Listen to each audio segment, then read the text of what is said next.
The next question. Assalamu alaikum, sir. My name is Naeem. I am a college student from Bangladesh. My question is Satan responsible for all human mistakes?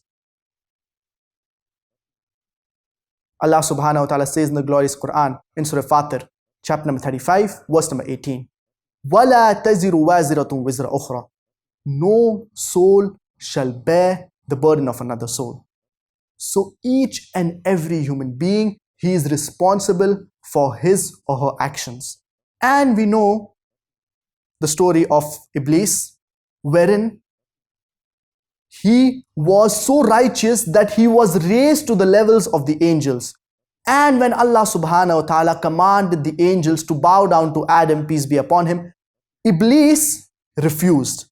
And he said that I have been created from fire and Adam has been created from clay. So I am superior to Adam, peace be upon him. So this was the moment wherein Satan, he deviated. And he asked for respite from Allah subhanahu wa ta'ala. And this is mentioned in the glorious Quran in Surah Araf, chapter number 7, verse number 14 to 17, wherein he tells Allah subhanahu wa ta'ala that give me respite till the day of judgment, and I will misguide all the human beings. I will come from their front, from behind them, from their right, and from their left. So Allah subhanahu wa ta'ala accepted this request of Iblis, of Satan.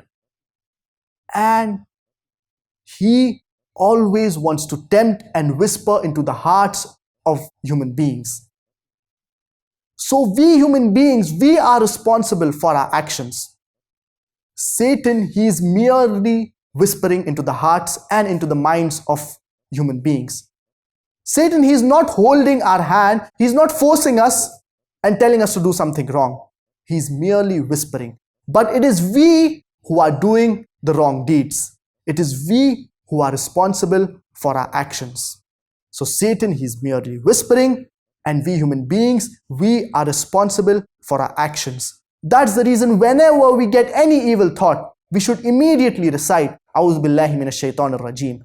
I seek refuge in Allah from Satan the accursed.